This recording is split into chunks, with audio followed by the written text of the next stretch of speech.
Hey guys, kinggath here with day 3 of my Let's Play series. After you watch this, if you enjoyed the content, want to listen to me ramble a bunch more, there is a 4-hour version of this available on the channel as well if you check out the live stream things. This is kind of excerpts from the live stream to focus on the gameplay, cut out a lot of the Q&A and a lot of the me talking excessively instead of actually doing stuff in the quests.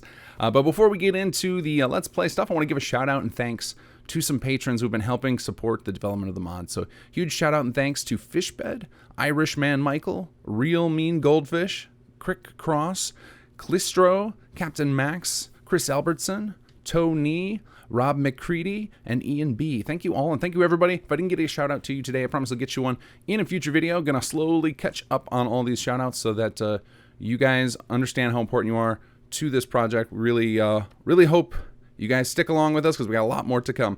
All right, let's get into the gameplay. So I think we're waiting on, so we just finished well. So you can see Concord is all lit up, got our nice lighting. I think I fixed the bug in the last patch with the camera, because then you guys watching me, you know, the cool new camera thing we added in patch 1.10 didn't fire for me, which was such a bummer because it's something Neher added into the mod that I think is really awesome.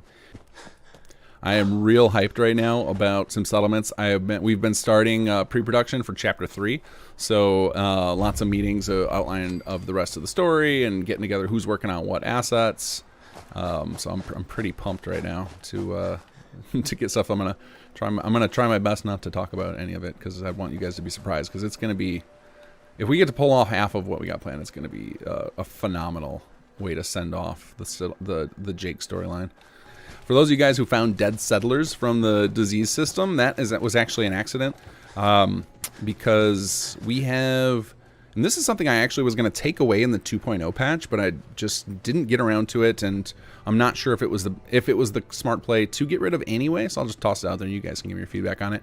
So there's a system in SS2 where, depending on your difficulty level of the game, when you first load up some settlements, it adjusts its gameplay options based on your base game difficulty so that they will kind of match. And some people seem to not mind that, and I've had other people tell me that they don't like that that's connected. So I was going to disconnect it and just leave the default options for SS2, which are the middle option on the wizard, the city, I don't remember what it's called, city simulator, city manager, something like that. But it was basically like the options are kind of middle of the road, and then for survival players, they get basically everything turned on. Well, unfortunately, the settlers dying to diseases got lumped into that turn everything on, even though to me that's like even too extreme for survival players. Couldn't even get him in the shoulder 12 feet in front of me. And my VATS is terrible too. All right, come here, guys. I think we're going to just let them all run away from us and ignore, because this could take 20 minutes at my skill level. Come on, that should have been a headshot. Get out of here. All right, let's see. Now, when you're not playing the game, going through side questing and looting everything, it's pretty challenging. Like just trying to beeline through a particular quest. I remember having the same experience doing my last 2 seasons of Let's Plays, because I came up with a path I was going to do, like when we did the Children of Adam Let's Play. It was, I'm going to go straight through to Far Harbor, and playing like that is rough. Like, these games definitely play best if you don't have an agenda and you just kind of wander and pick up every piece of loot you can find. Yep. Oh no, was that a Deathclaw? Even legendary Deathclaw. Perfect. That is exactly what I want to fight right now. Oh god. Oh dear god. He sounds so close to me in my headphones. One thing that I've had people comment, oh, Gunner's good. We've had comments on some of our quests about choosing areas that are appropriate for the... this is a weird time to have a funeral, guys. I don't know if there's a Gunner firefight going on over there.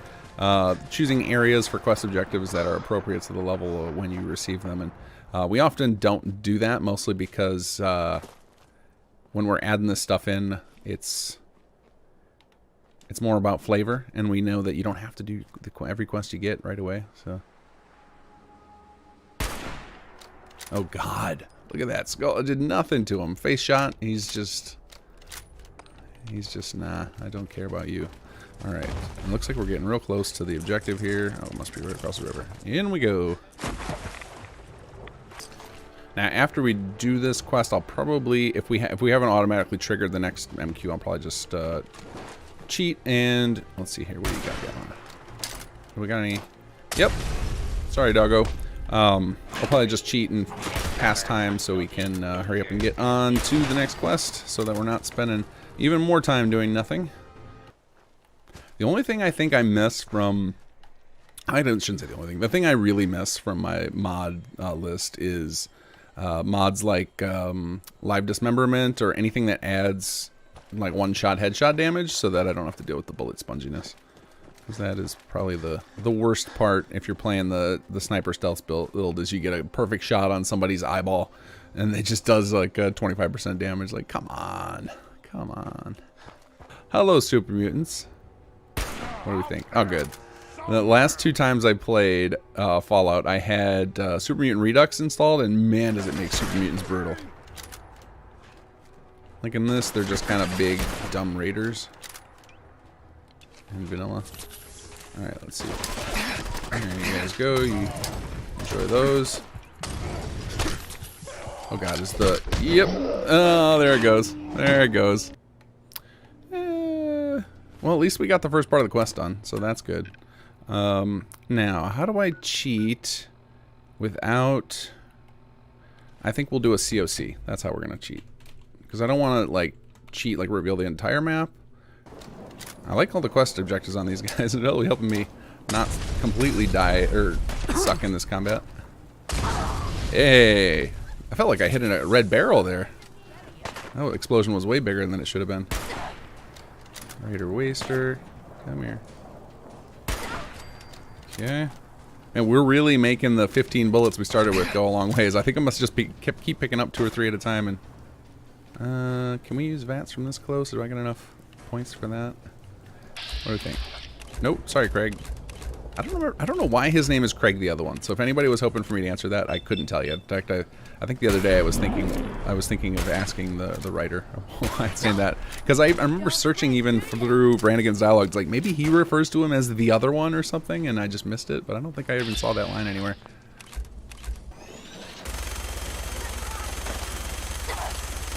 All right, come over here now. Come jump on my landmine, please, or my battlefield mine. Thank you. And we got to level up for the heal. Appreciate that. All right. Let's see if we can talk to old Craig here. Excuse me. What do you think?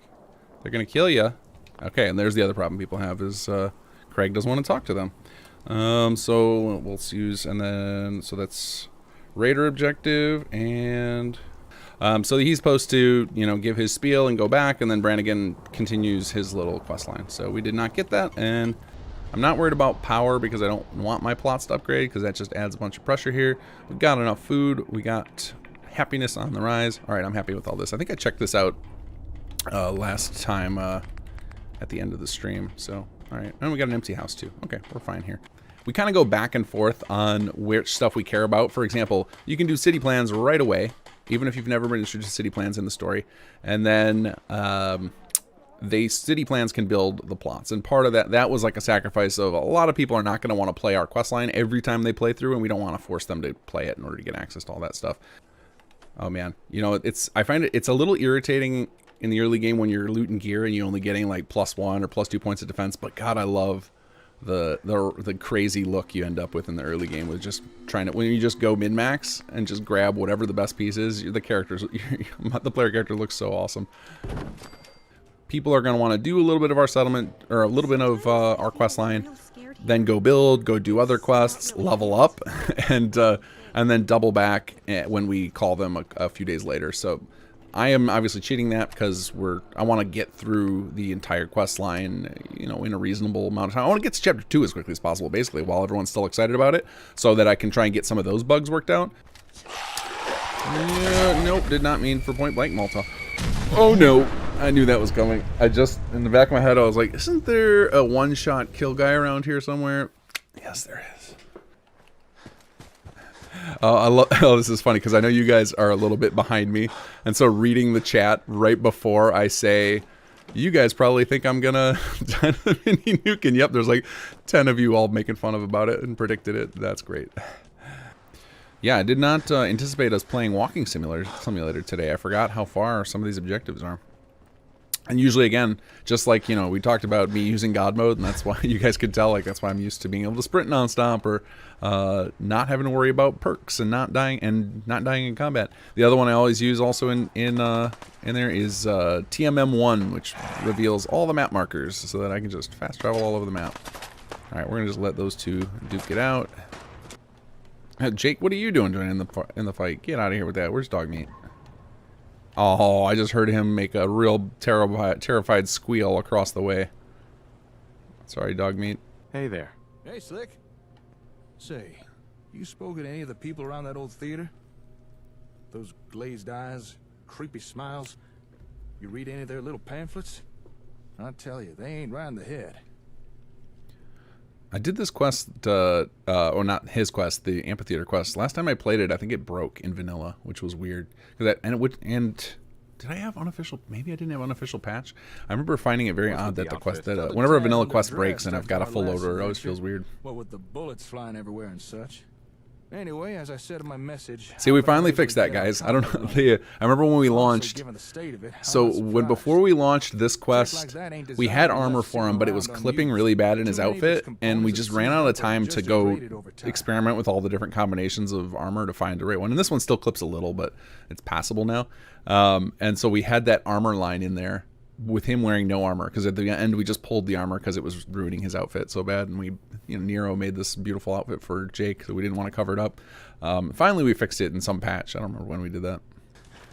So this cell is actually one of the reasons that we now do a lot of cell hijacking. So if you guys noticed in chapter 2, there's a lot of cells where you go into our version and you can't do quests from other mods in there.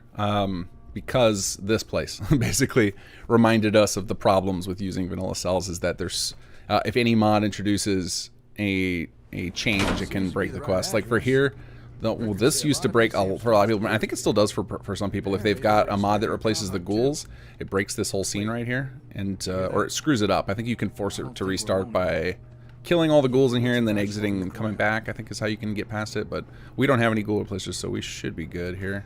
Over there. This one right here. So if you have a replacer, a lot of times that one can't appear, and then it would break the scene. Now, and since we've added in a bunch of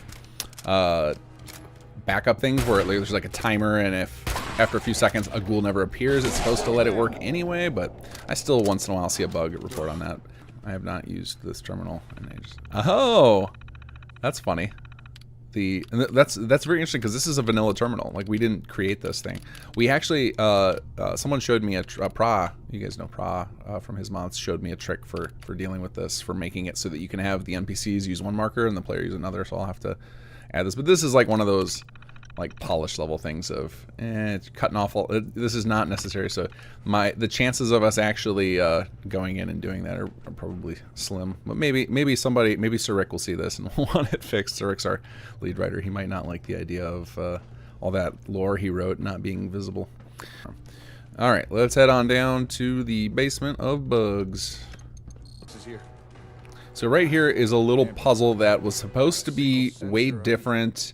And the Sir Rick, our lead writer, had an idea for one of it, and then I implemented it a different way because there were some like little tiny details we hadn't quite worked out, and so we ended up with something that I think is like worst of both worlds, and we're gonna fix it eventually. But like right now, it's getting to the sub basement, which is what we need to do, and this is where a lot of people get stuck because it's unclear what you're supposed to do. So I'm gonna show you guys what you're supposed to do, and then I want to talk about what the other way is gonna do. The other way we're going to change it to. And I also want to talk about this little room because it had a really cool scene before. So at some point in development, we had this little scene where Jake wants to get into this safe, and he blasts it and he melts all the contents in it.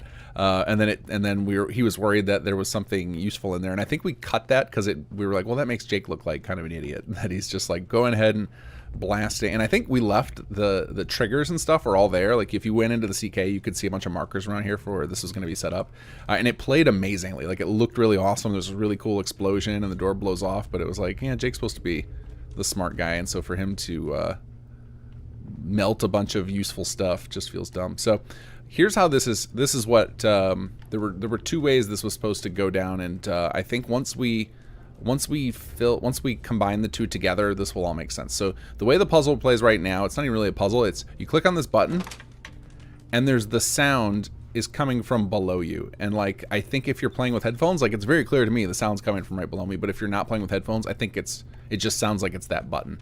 But if you move the floor mats, then you get to see this. Nice and easy, you get in there. But most people, I think what's happened is they haven't found that. So what's supposed to happen and what we're going to change it is if you go over here, there's a holotape. And if you read into this, and this is our holotape.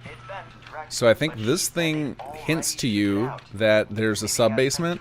And so what I think we're going to end up doing is have this holotape give you the specific objectives of what to do. So then, and then we'll also do it when you get close to the holotape, it'll highlight the same way we do a lot of things. Basically just eliminate a lot of the guesswork out of this and make sure that people who come in here don't feel like they're supposed to just be playing an adventure game, clicking at everything. So yeah, we're gonna tweak that up a little bit, but that is our holotape, and it was supposed to hint to the player about the sub-basement. At this point, though, I think most people who play this have figured it out, but you know, there'll always be every month there'll be some number of people new to the mod who are getting frustrated with that. So we should eliminate that frustration. And we'll start hitting stuff and see what happens. So you can see right there that this thing suddenly got highlighted because I got close to it. So prior to, I don't remember when we did it. It wasn't long. I think it was like one of the earlier patches after we got past hotfix season for the initial release, is we put that in because so many people were getting stuck down here. Just no idea what they were supposed to do. So we'll go ahead and activate this. Huh? What you messing with there? Well, I'll be. Looks like Vault-Tec had themselves a... Well, that worked, so that's good. Let's see if he keeps doing his thing. Printing days are long behind it. They must have needed a steady supply of sensors to experiment. One of my guesses is that there's like so there's 3 different things I think you got to click down here, and then there's one of them when you click it, it starts like a little series, like a little chain of events you got to do, more things you got to click on. And I think there might be some path through if you do them in a particular order that it can screw him up. Maybe not. Maybe he's just going to get stuck in general. We'll see here. But I gotta crawl around. Anyway, one of the things that often comes up when you run into bugs in a mod is you think, oh, it must be some sort of compatibility issue. With stuff like this where it's a custom cell, it's really hard to have a compatibility issue, which is why it's really interesting to me that folks would have problems with this quest when I'm not having problems with it, because this is all a custom cell. Everything in here is from SS2. Like, nobody should be overriding this stuff, so it's really weird, but who knows, with Bethesda games it's odd. Okay, there we go. So that's odd. I've never seen that before, where if you get far away from the objective, maybe I set it up like that. Do you think you could go check in with this guy for me? You'd be doing me a big favor. It's time to meet the Ron. Sure, I can do that. This is Thank you. this character, it's so bizarre to me still that the Ron made it. I mean, I know why it made it in, because I kept defending anybody who wanted to cut the Ron. For people who don't know the history of SS2, I've told this story many a time, but I'll tell it many more times. SS2 started out as Rise of the Commonwealth. So when Sim Settlements first kind of exploded, like I released it just thinking it would be, you know, about as popular as Salvage Beacons or anything else I'd worked on in the past. You know, a healthy amount of downloads, but nothing big. And then instead it was like, my inbox was full nonstop for 6 months, and it was just like the craziest thing I'd ever experienced as a mod author. Because I've done mods in the past for other games under a different handle, but when it blew up, I just decided, like, well, I guess I could recruit some people and we could do cooler stuff. So then I went crazy recruiting people. Like, we went from me and like 3 other people, just like I had recruited Dell, who's our sound guy, a guy that I can't remember his online handle. He's long since left the mod scene. He did the explosions for the plots in the initial release. It was VG, I think, was his online name. But it was just a couple of us, and then we went to a team of like 100 people because I was just recruiting everybody offering their services. And so we had this plan of doing this story tutorial, and we had 2 people, and it was Poet and why can't I think of his username? 2 people who've long since left the team. God, somebody help me. Somebody else on the team who remembers. Who was the other guy that was working on the main quest? His username was like an old video game that I remember playing a lot of. I apologize. I hope he doesn't watch the stream and hear me forgetting his username. Anyway, so they had written a rough draft of this quest line. Thanks for the advice. And I was just kind of like giving everybody the thumbs up on all this stuff. I told you guys earlier, I try to keep my hands off on the creative stuff as long as it covers the needs for the tutorials and teaching systems. And it did, so I was like, great, let's do all this other stuff. And the Ron was a character in there that was based off of Soul Reaver. That was his name. That was the other writer, Soul Reaver. Soul Reaver's... Ron was based off of a friend of Soul Reaver's, IRL, who referred to himself in the third person, and he described him as kind of a bit of a self-important blowhard. And the way he wrote the Ron, I just thought was hilarious. I was like, we need a little, like, a character that's a little bit wacky, because Fallout's got that. Fallout's got some wackiness. You can't take yourself too seriously in the Fallout universe. I love the ambience of this, like hearing all the people shout. Like, if you guys haven't had the pleasure of building up a commercial zone in Sim Settlements 2 and assigning some of our custom settlers, particularly the ones off of the main quest, so like Old Paul, any of the guys you get from Who Can ASAM, the Powells, the people from Gray Matters, all of those folks, they have like a whole bunch of dialogue lines to do that, to like shout in a market style, so you can get this feel that you're in that Diamond City market into your settlements. I love that feature so much, and I wish we'd had come up with it when we first started designing all the settlers, because we would have had it for more, but it was a system that we came up way later. Where do you think you're going? Now you better answer if you want to keep those teeth. He doesn't even match the Oh, my description. favorite is when you're the female player character. It's like, it's not even, the description's a man or something like that. Like, you got idiot. lucky this time, Wastelander. I better not see your face again. All right, let's hear it. You've got my attention. Let's hear it. As Jake tells it, you and he are building up settlements together. I feel like I can't interrupt his performance. This is like the Ron is such a big personality, but doesn't get a lot of time in the mod. And I think we're gonna fix that. I think chapter 3 he gets like he gets something bigger, so that because we kind of left him on a sour note in chapter 2. He looks like a big dope.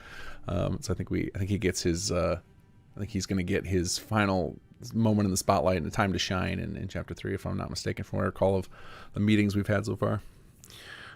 Of course. But you can't always tell who's when did we add that in?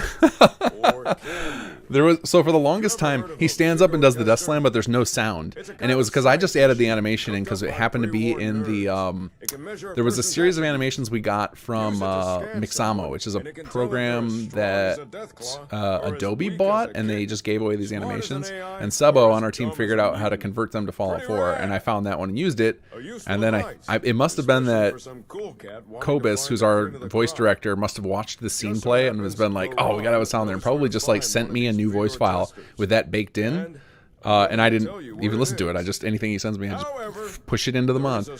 That's great. This went pretty smooth. Like, we had the Craig problem, but the main quest played out perfectly. I didn't really get a lot of long saves. I felt like this was pretty good. So awesome.